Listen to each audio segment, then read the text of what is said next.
لوگ ہیں، تو یہ آپ اپنے لوگوں کو کیسے انسپائر کرتے ہیں کہ بھئی بزنس انٹرپرینور بنیں، باقی پاکستانی لوگوں کو بھی میسیج دیں کہ وہ بھی انٹرپرینور بنیں؟ یہ ہم میسیج تو ہر ایک کو دیتے ہیں، دیکھیے نا. اور یہ یہاں جو چیمبر، بات یہ ہے کہ انٹرپرینورشپ بھی ایک تو اس کے خون میں ہوتی ہے. جب بچپن سے ہمیں ہمارے گھروں میں وہی باتیں ہوتی ہیں، اور اس میں دیکھیے نا پروفٹ اینڈ لاس دونوں کو برداشت کرنا پڑتا ہے، رسک لینا پڑتا ہے، پھر ڈیسیژن کرنے پڑتے ہیں.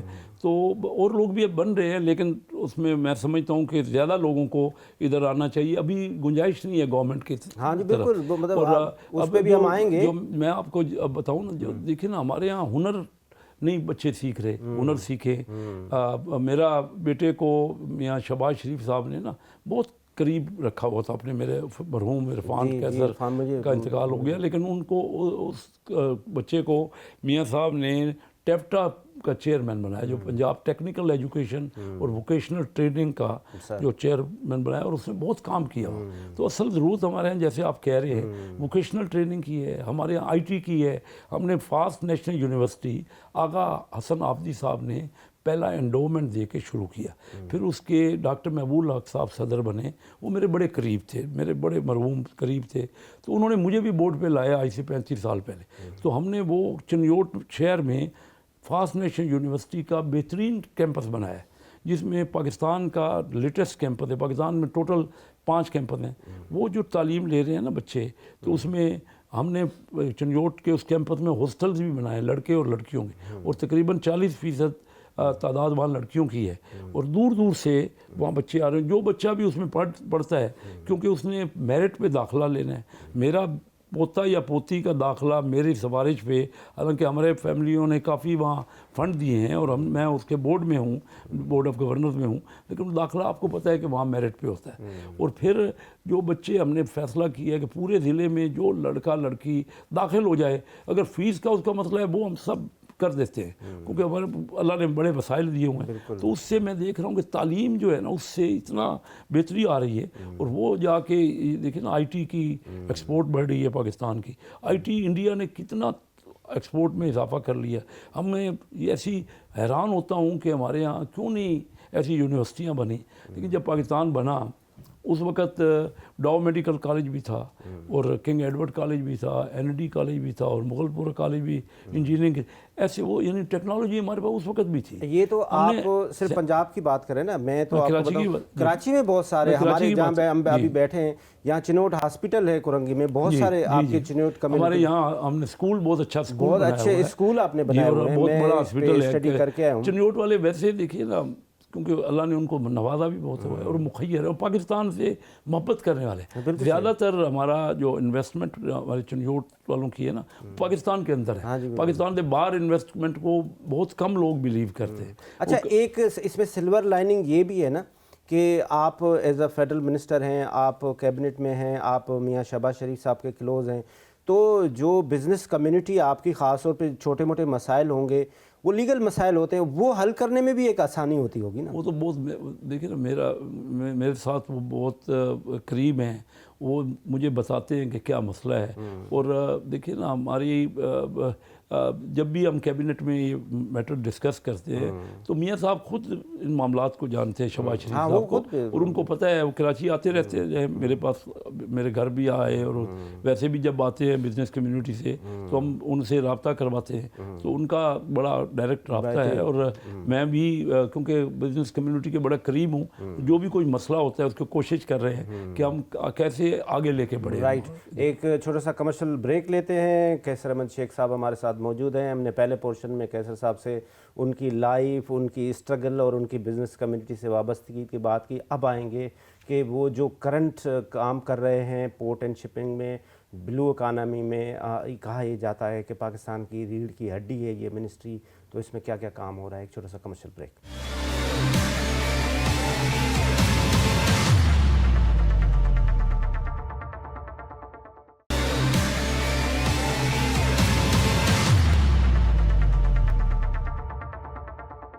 جی ویلکم بیک ناظرین. ہمارے ساتھ موجود ہیں فیڈرل منسٹر میری ٹائم افیئرس کیسر احمد شیخ صاحب. شیخ صاحب اب آتے ہیں آپ کی منسٹری کے اوپر. یہ تو بہت مشکل کام تھا اور بہت بڑی اسٹرگل والا کام تھا، اور آپ نے یہ پروف کیا ہے کہ آپ نے اس ایج میں اس کو دن رات ٹائم دیا ہے. اس وقت آپ کیا کیا کر رہے ہیں اور اس میں کیا کیا امپرومنٹ لائے؟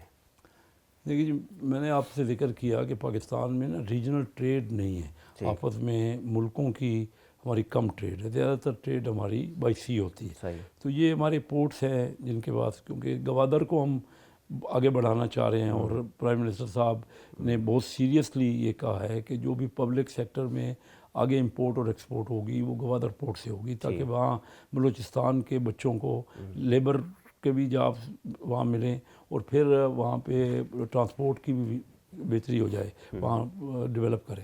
لیکن ابھی ہمارے پاس 2 پورٹس ہی ہیں جہاں 90% بزنس ہو رہا ہے. تو یہ دونوں پورٹیں اب ہم آئے تو 2023 جون میں کے پی ٹی، جس کے پاس بہت بڑا علاقہ بھی ہے، اور ایک وقت میں کراچی کا کے پی ٹی کا نام ہی کراچی تھا، کراچی پورا سمجھا ہی تھا، کراچی پورٹ ٹرسٹ سے ایک بہت بڑا ادارہ تھا. اب 2023 کے جون میں نے یہ دیکھا کہ صرف 2 ارب روپے نیٹ پرافٹ ہے. مجھے بڑی تکلیف ہوئی، کیونکہ یہاں ہمارے یہاں دیکھیے کوئی 11 ارب روپے کی تو صرف تنخواہیں ہیں. دونوں پورٹیں، یہ پورٹ قاسم بعد میں شروع ہوئی، پورٹ قاسم میں 4 ارب روپے ان کی تنخواہیں ہیں، کے پی ٹی کی تنخواہیں 11 ارب ہیں، اور ایک جتنا بزنس ہے دونوں پورٹوں کا. یہ 2023 جون میں انہوں نے صرف 2 ارب کمایا.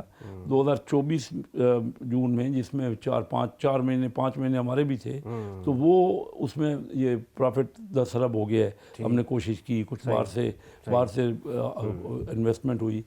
اب یہ ہم چاہ رہے ہیں کہ ان پرافٹ کو اسی طرح کے، جو پورٹ قاسم ہے اس نے اس سال بہت اچھا 42 ارب روپے کا پرافٹ کیا ہے. پی این ایس سی جو ہے وہ پرافٹ کر رہی ہے، اگرچہ ان کے پاس جہاز کم ہے.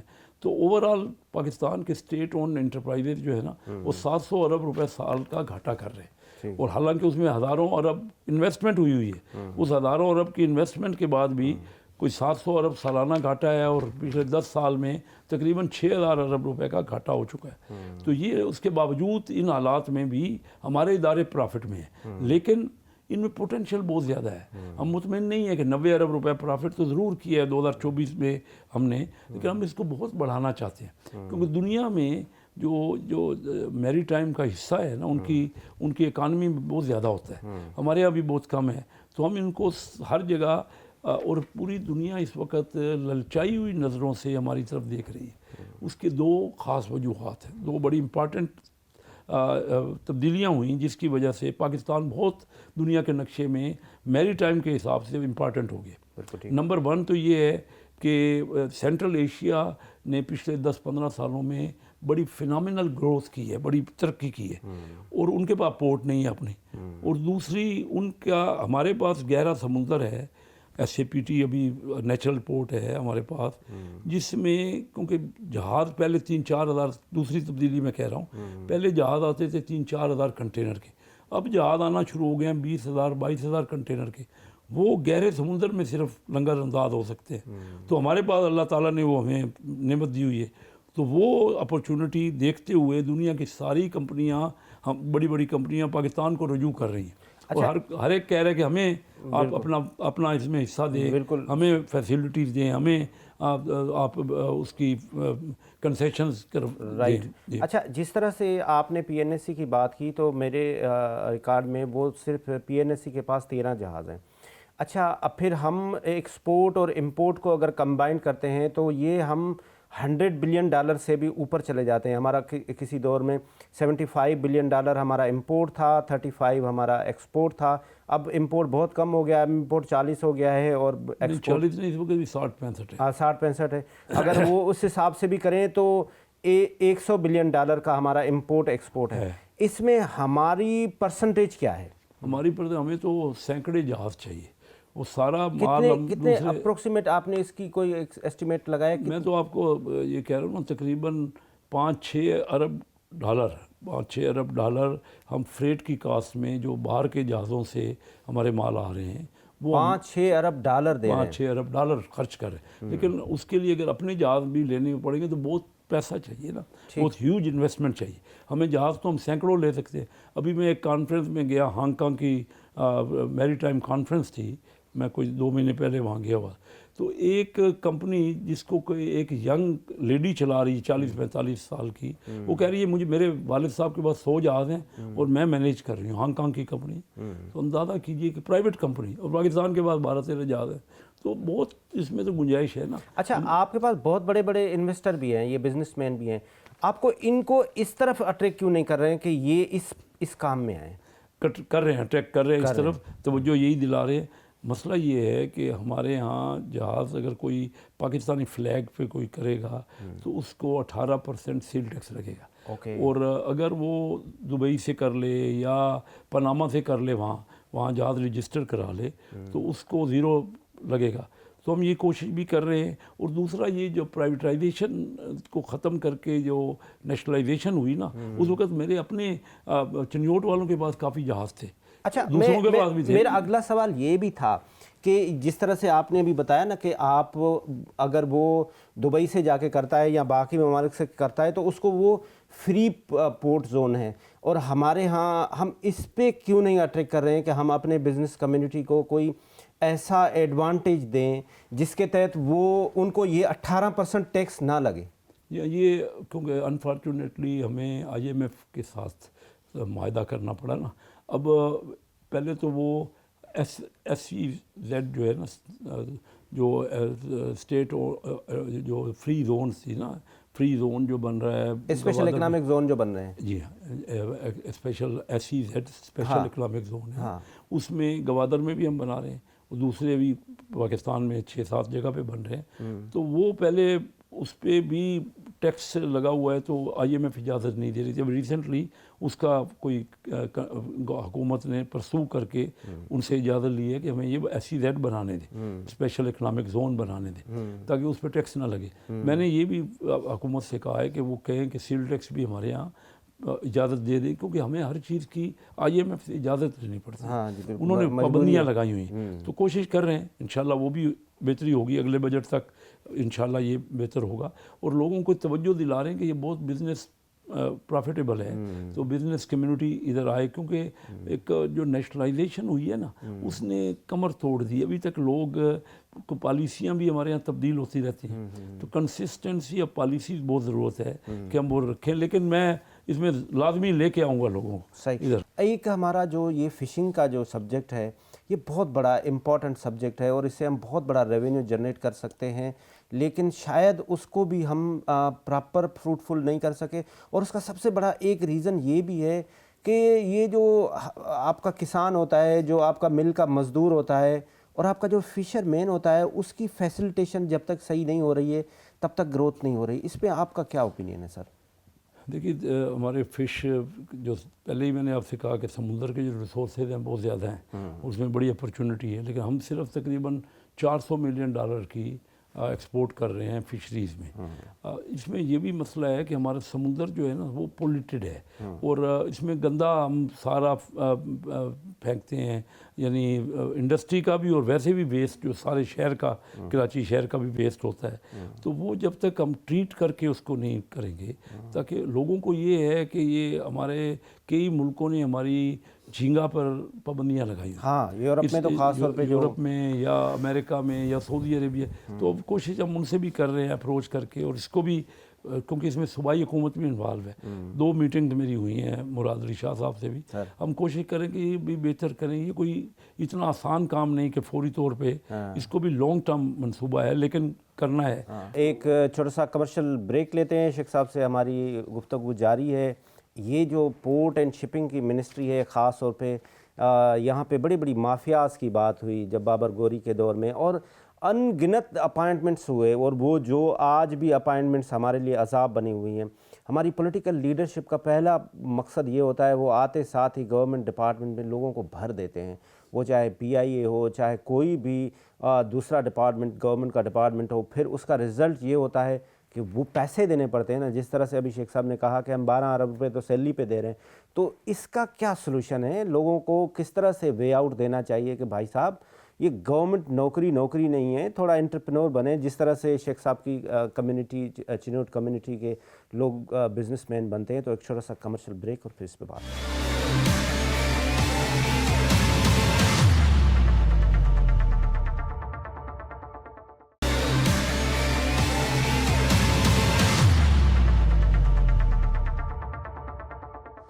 جی ویلکم بیک ناظرین. ہماری بات چل رہی تھی قیصر شیخ صاحب سے جو فیڈرل منسٹر ہیں میری ٹائم افیئرس کے. قیصر صاحب جیسے ہم نے بریک سے پہلے بھی بات کی, ہمارے گورنمنٹ کے لوگوں کا مسئلہ منسٹر کا یہ ہے بس آتے ہیں اپنے گاؤں, آپ کے تو گاؤں کے لوگ نہیں ہیں ورنہ تو وہ بھر دیتے ہیں نا پورے.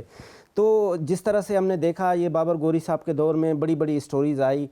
اب یہ جو ایکسٹرا اپائنٹمنٹس ہوئی ہیں یہ بھی تو ایک بوجھ ہے نا, پاکستان کے اوپر بوجھ ہے نا. ایک پوسٹ ہے اس پہ 6 آدمی بیٹھے ہوئے ہیں, ان کا آپ کیا کر رہے ہیں؟ آپ بالکل درست کہہ رہے ہیں. اصل مسئلہ یہی ہے کہ جہاں ضرورت ہے اور پھر ہمارے پاس ٹیکنیکل بندے کریں نا.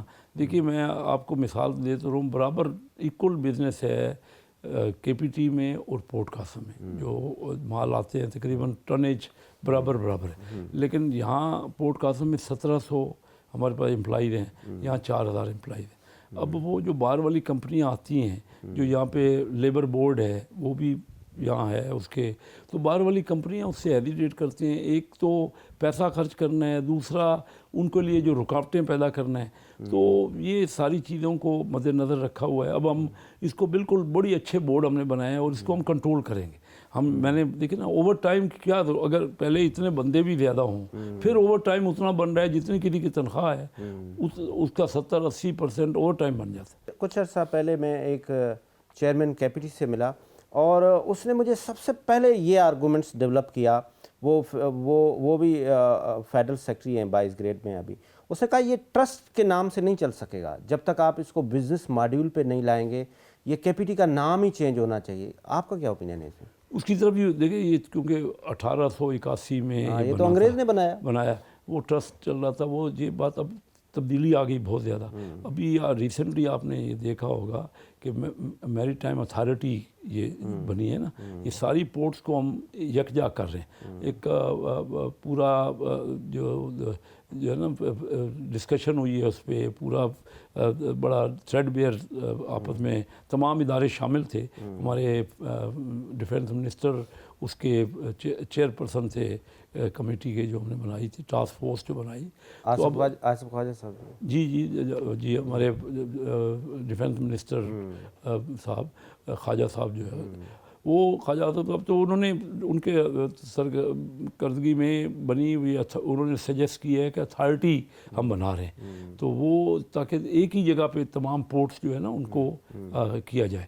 تو ریفارمز ہو رہی ہیں. پھر ہم کوشش کر رہے ہیں کہ جو ایکسیس ہے, کیونکہ ریل کی ایکسیس نہیں تھی اور ہم زیادہ اس کو امپروو کر رہے ہیں کہ ریل ہماری پورٹوں سے ہی اس کو رستہ ملے تاکہ. اور پھر روڈ کا آپ نے سنا ہوگا کراچی سے سکھر کا موٹر وے نہیں ہے. جب تک ہمارے پاس رستے نہیں ہیں, آپ کو پتہ ہے کہ 1946 میں جاپان میں سیکنڈ ورلڈ وار کے بعد تباہ ہو گئی, بہت زیادہ تباہی ہوئی.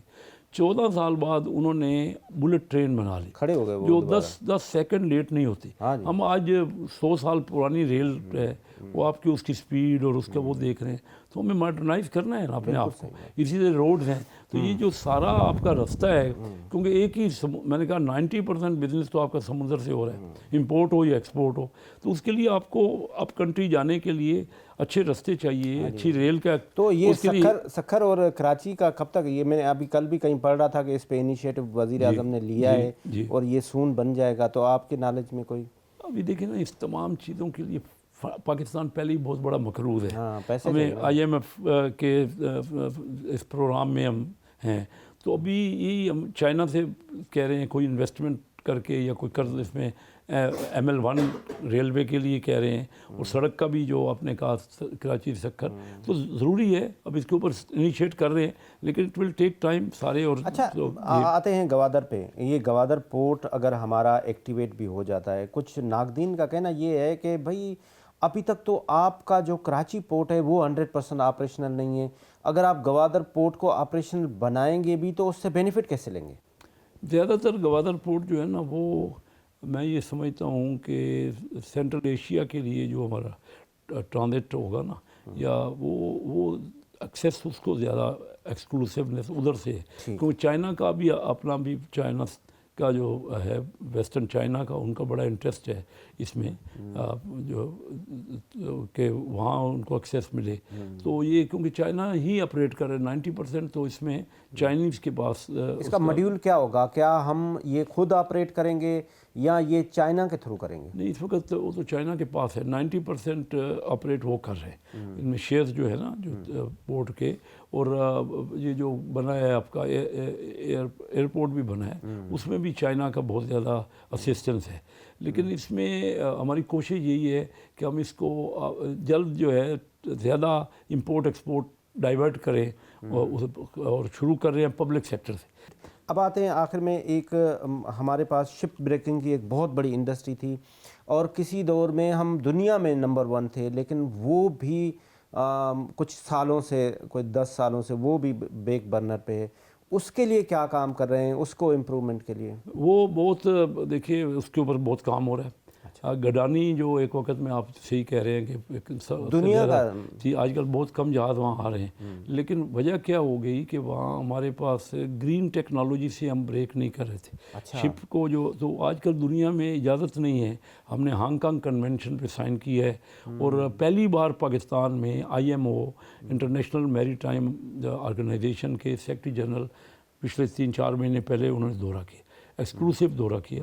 میں خود ان کے ساتھ گڈانی گیا اور ایک جہاز پہ ہم نے چڑھ کے ان کو دکھایا کہ آج کل جو ہم بریکنگ کر رہے ہیں وہ ہم گرین ٹیکنالوجی سے کر رہے ہیں. تو وہ ان کے پاس مارکس لائن، دنیا کی مارکس جو لائن ہے اس کے پاس دنیا کی سب سے بڑی لائن ہے، اور ان کے پاس 500 جہاز ہیں جو کہ وہ کرنا چاہتے ہیں، جو کہ ڈسمینٹلنگ کرنا چاہتے ہیں، شپ بریکنگ کرنا چاہتے ہیں. ایک طرف یہ آپ لوگ دن رات محنت کر کے، وہ چاہے SIFC کا پلیٹ فارم ہو جو دنیا بھر میں جا کے انویسٹمنٹ کے لیے، ہمارے آرمی چیف سید عاصم منیر کی بڑی ایفرٹس ہے اسٹیبلٹی لانے میں. وہ ہمیشہ کہتے ہیں کہ اگر ہم اکانومیکلی اسٹیبل ہوں گے تو ہی ہم آگے جا سکتے ہیں.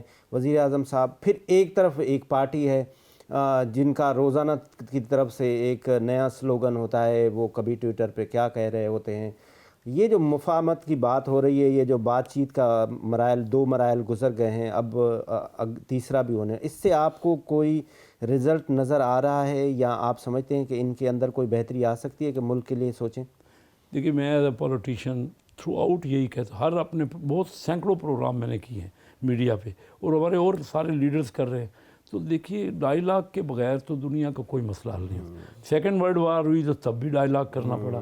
ہم نے انڈیا سے جنگیں لڑ لی، پھر بھی ہمیں میز پہ بیٹھنا پڑا. تو وہ تو کوئی اور آپشن نہیں. وہ ہمیشہ کہتے رہے کہ ہم نے ڈائیلاگ کرنا ہے تو اسٹیبلشمنٹ سے کرنا ہے. حالانکہ ڈائیلاگ تو پولیٹیشینس کا ہوتا ہے. وہ بھی اب اس بات پہ آ گئے، اچھی بات ہے، میں ان کو ویلکم کرتا ہوں. میں ہوپ فل ہوں، میں سمجھتا ہوں کہ ضرور اس کا نتیجہ نکلے گا. لیکن جس طرح کی نیگیٹو پالیٹکس وہ کر رہے ہیں، مثلا ریسنٹلی انہوں نے کہا کہ لوگ باہر سے ریمیٹنس نہ بھیجیں، اور اب آپ نے دیکھا کہ ریمیٹنس بڑھ گئی. ریمیٹنس اتنا بڑھ گئی کہ وہ ابھی $3 ارب آئے ہیں، جو نومبر سے 6% زیادہ ہیں. اگر ہم لاسٹ ایئر سے اس کو کمپیریزن کرتے ہیں تو وہ 30% زیادہ ہے. تو آپ اندازہ کر لیجئے کہ انہوں نے تو کہا کہ نہ بھیجیں. تو ان کی بات اس طرح تھوڑی ان کو خود سمجھنا چاہیے. اپنا نقصان پہنچا، وہ اپنی پالیٹکس کو بھی نقصان پہنچا. اور وہ بھی دیکھیے الیکٹڈ ہمارے بھائی ہیں، پاکستانی ہیں. میں ان کو بھی انوائٹ کرتا ہوں کہ پازیٹیو پالیٹکس کریں نا. پچھلے دنوں انہوں نے IMF سے کہہ دیا کہ آپ قرضہ نہ دیں. تو یہ سیاست سے لوگوں کو ہی اپنے سے دور کر رہے ہیں، اینٹی پاکستان. یہاں تو یہ چلے گی نہیں نا اب. اور ابھی وہ اچھا ہے کہ مذاکرات پہ آئے، اور مذاکرات کا نتیجہ ضرور نکلے گا. کیونکہ لازمی ہے کہ ہم مل جل کے 1990 تک نا پاکستان آگے جا رہا تھا. پاکستان یعنی انڈیا 1990 میں مجھے ایگزیکٹلی یاد ہے کہ منموہن سنگھ وہاں کے فائنانس منسٹر تھے، اور ہمارے یہاں میرے دوست مرحوم ڈاکٹر محبوب الحق صاحب تھے. تو منموہن سنگھ اور ڈاکٹر محبوب الحق آپس میں کیمبرج میں کلاس فیلو تھے. وہ فون کر کے پوچھتے تھے ڈاکٹر صاحب سے کہ پاکستان آگے جا رہا ہے پاکستان، اور ہمیں بتائیے کہ کس طرح آپ کا گر کیا ہے. یعنی انڈیا اس وقت 4 گنا اکانومی تھی، حالانکہ ان کی پاپولیشن 6 گنا ہے. ہمارا پر کیپیٹا 50% زیادہ تھا انڈیا سے. تو آپ اندازہ کر لیجئے کہ آج وہ جو 4 گنا تھے آج 12 گنا ہو گئی ہیں ان کی اکانومی ہم سے. ہم آپس میں لڑ رہے ہیں. ہمارا لڑنا کیسے صاحب، اب آخر میں آپ اپنے قوم کو، آپ ایک سینئر سیاستدان بھی ہیں، ایک سینئر بزنس مین بھی ہیں، ایک بڑے کے حساب سے عوام کو کیا میسیج دیں گے؟ پاکستانی عوام جو خاص طور پہ یہاں رہ رہے ہیں اور جو باہر رہ رہے ہیں، جو ہمیں سب سے زیادہ $35 بلین کا ہمیں ایئرلی وہ ریمیٹنس بھیج رہے ہیں، ان کا بہت بڑی اس ملک میں ہمارے لیے بہت بڑا ایک کریڈٹ ہے ان کا، کیا میسیج دیں گے؟ میرا میسیج یہ ہوگا کہ دیکھیے پالیٹکس ایک ضرور ہم کریں، ایک دوسرے سے اختلاف کریں، لیکن ہم اسٹیبلشمنٹ میں نے دنیا کے کسی ملک میں نہیں دیکھا، 55 ملکوں میں نے وزٹ کیا، میں نے یہ نہیں دیکھا کہ جہاں اینٹی اسٹیبلشمنٹ پالیٹکس ہوتی ہے، یہ صرف پاکستان میں ہوتی ہے۔ ملک سے محبت کریں اور ایجوکیشن پہ اپنے بچوں پہ زور دیں۔ ایجوکیشن ہر جگہ میں نے دیکھا ہے، جس ملک نے ایجوکیشن لی ہے وہی ہنر سیکھا ہے۔ ہم ٹریڈیشنل ایجوکیشن کی بجائے بھی ہنر مندی والی یا ٹیکنیکل ایجوکیشن میں جائیں اور ہم محنت سے کام کریں۔ پاکستان میں بے تحاشا بے مثال پوٹینشل ہے۔ جو لوگ یہاں آتے ہیں نا، جو ایمبیسڈرز ہیں اور ان کی فیملی یہاں ہوتی ہے، وہ پاکستان سے واپس ہی نہیں جانا چاہتے کہ یہاں جو پاکستان، اور باہر صرف آپ کا پرسیپشن جو ہے نا انہوں نے خراب پاکستان، یہاں جو پاکستان میں آتا ہے وہ ریئل پاکستان دیکھتا ہے تو کنونس ہوتا ہے۔ تو ہمیں اپنے ملک سے سب سے زیادہ تو ہمیں اپنے ملک کو آگے بڑھانا ہے۔ یہی میرا میسیج پاکستانیوں کو بھی ہے، باہر بھی ہے۔ یہ پارٹیاں جو ہے وہ تو رائٹ ہے، وہ ایک دوسرے کے خلاف ضرور کریں، لیکن ملک کی مخالفت نہ کریں نا، ملک کے لیے تو محبت سب مل کے کریں۔ صاحب آپ کا بہت بہت شکریہ، آپ نے ہمیں ٹائم دیا۔ اس کے ساتھ آج کا پروگرام ختم ہوا، اس میسیج کے ساتھ کہ ملک کے جتنے بھی ادارے ہیں وہ ہمارے ادارے ہیں، ہمیں پاکستانی، ہمیں اس بات پہ فخر ہونا چاہیے، وہ چاہے کوئی بھی انسٹیٹیوشن ہے، ہمیں اس انسٹیٹیوشن کو سپورٹ کرنا چاہیے۔ وہ انسٹیٹیوشن میری ٹائم کا ہو، وہ انسٹیٹیوشن آرمی کا ہو، یا وہ انسٹیٹیوشن فارن افیئرس کا ہو، ہم پاکستانی مل کے اپنے انسٹیٹیوشن کی اگر برائی کریں گے باہر بیٹھ کے تو وہ اپنے آپ کو ہی نقصان ہے، پاکستان کو ہی نقصان ہے۔ تو ہمیں اپنے لیے سوچنا چاہیے اور ہمیں کلیکٹیولی اپنے پاکستان کے لیے پہلے سوچنا چاہیے۔ خدا حافظ، پاکستان زندہ باد۔